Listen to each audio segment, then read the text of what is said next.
Assalamualaikum warahmatullahi wabarakatuh. Perkenalkan saya Dwi Purnomo dengan NIM 2004-2094. Bella, di sini saya akan mempresentasikan tentang perkembangan ICT, governansi digital. Bella, yang pertama yaitu ruang lingkup dari ICT. Ruang lingkup ICT yang pertama adalah teknologi informasi. Yang maksud dari ICT di sini itu mereka mencakup segala hal yang berkaitan dengan proses penggunaan sebagai alat bantu, manipulasi, pengolahan informasi, teknologi komunikasi. Terkait ICT sebagai teknologi komunikasi di sini, berarti segala sesuatu yang berkaitan dengan penggunaan alat bantu untuk memproses dan mentransfer data. Selanjutnya yaitu pengertian ICT. ICT adalah alat bantu yang digunakan untuk mempermudah dalam berkomunikasi dan memperoleh data ataupun informasi untuk kepentingan masyarakat umum atau publik dalam pelayanan umum sehingga tercapainya kesejahteraan masyarakat oleh pemerintah. Selanjutnya perkembangan ICT. Perkembangan ICT yaitu dengan adanya e-government, penerapan ICT dalam bidang pemerintah yang biasanya dikenal dengan kata e-government. Adapun tujuan pemanfaatannya dalam pemerintahan adalah agar pelayanan terhadap warganya menjadi lebih efisien. Selain itu, ICT juga mendukung pengolahan pemerintah yang dalam meningkatkan komunikasi antara pemerintah dengan sektor bisnis dan industri. Salah satu bidang pemerintah yang bergerak dalam bidang ICT atau TIK adalah Diskominfo. Lalu e-government berkembang menjadi e-governance. E-governance di sini dimaksudkan sebagai yaitu bentuk tata kelola terhadap implementasi e-government. Dengan adanya e-governance ini sangat menentukan terwujudnya good governance, yaitu tata kelola pemerintahan yang baik di Indonesia. Selanjutnya yaitu strategi perkembangan e-government menjadi e-governance. Yang pertama yaitu mengembangkan sistem pelayanan yang andal, terpercaya, serta terjangkau masyarakat luas. Yang kedua, menata sistem dan proses kerja pemerintah dan pemerintah daerah otonom secara holistik. Yang ketiga, strategi ketiga adalah memanfaatkan teknologi informasi secara optimal. Dan yang keempat, meningkatkan peran serta dunia usaha dan mengembangkan industri telekomunikasi dan teknologi informasi.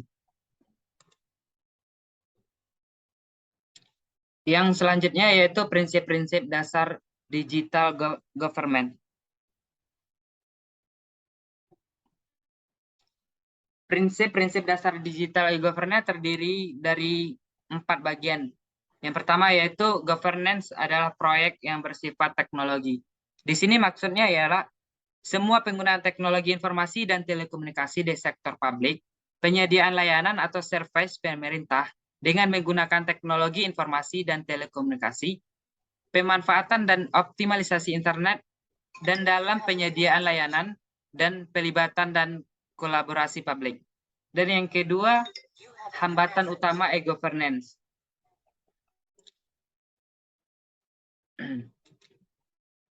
Yang ketiga yaitu konsep governmentality.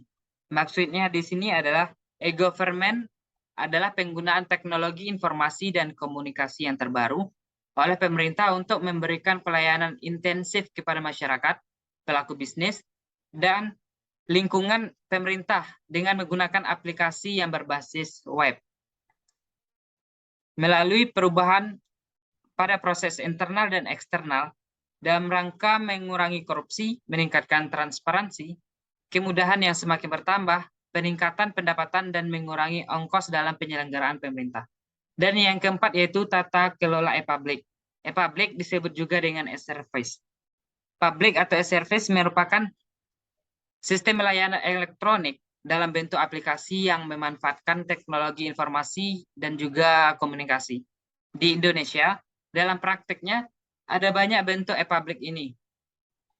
Di antaranya yaitu e-Samsat, e-Pajak, penerimaan siswa baru oleh Dinas Pendidikan, PSR online, dan lain-lain.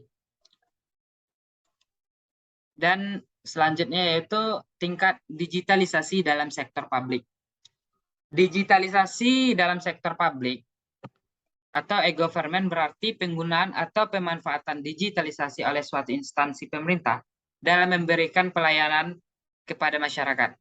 Dalam e-government ini perlu adanya pengukuran dan juga penilaian. Adanya pengukuran dan penilaian e-government tersebut, pemerintah bisa mengetahui serta mengevaluasi seberapa baiknya e-government yang kita terapkan dalam proses pelayanan yang kita berikan untuk bisa memberikan pelayanan yang efektif dan lebih efisien terhadap masyarakat.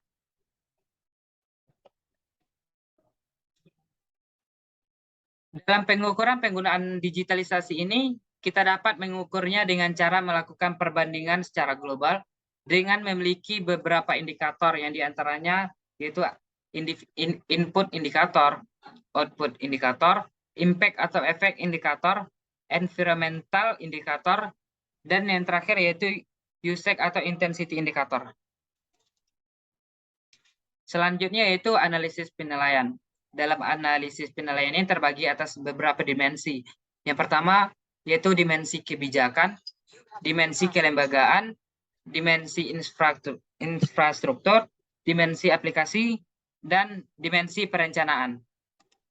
Dan yang selanjutnya yaitu dampak dari digital e-governance terhadap partisipasi masyarakat.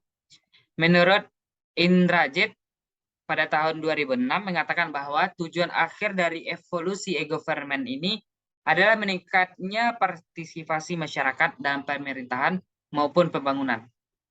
Melalui e-government, publik dapat berpartisipasi dalam yang pertama yaitu memberikan penilaian terhadap kebijakan pemerintah yang akan diberlakukan atau yang telah diinstitusionalisasi secara bebas dan aktif melalui fasilitas email ataupun mailing list.